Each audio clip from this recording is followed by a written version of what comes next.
1812 has produced a series of iconic images, and the two that we have chosen for you to look at with your students are the Battle of New Orleans and Andrew Jackson, and Sir Isaac Brock and his death at Queenston, the Battle of Queenston Heights. But both these characters are considered heroes. So what makes a hero? So one of the first things we would recommend you try is have your students sit down and create a series of brainstorming criteria to say, what are the characteristics of a hero? If you've got a younger class, maybe you want to boil it down to maybe 3 criteria. If you've got an older class, 5 might be a nice number to work with.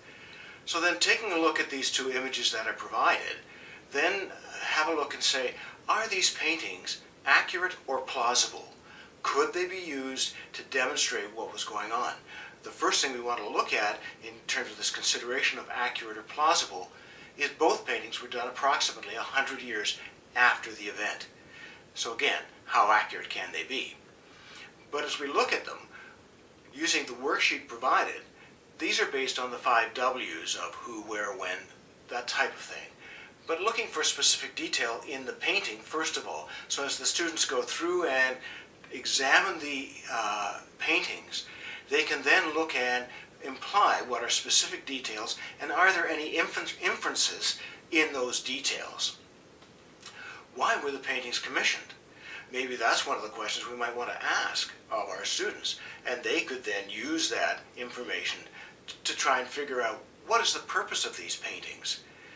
Do they serve a purpose that goes beyond just a depiction of a battle, some artist doing his work, or is there something else going on behind the scenes in both countries that are utilizing these images for whatever purposes?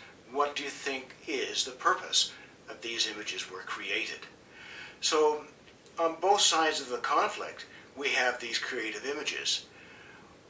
We could look at, as we go through this, why are there no images of a similar ilk for First Nations and Indians? Where are their iconic images? Another question we might look at as we go through this. And as the students are looking at the website, one of the questions they might ask is, are the images that the constructors of the website chose, are they accurate? Do they reflect the true events going on? And if they were to choose images, what images would they replace and what images would they keep? So they might use, say for example, a Google image search of the Battle of, and then see what images come up. They might look at some of the biographies and look at images of the individuals mentioned in those biographies and say, the images chosen are not truly representative, or they may be the only images available. So we can use these images that are in here for looking at inference, purpose, and so forth. So how do you analyze an image? Give the students the worksheets, take a look at the image, and see what they come up with.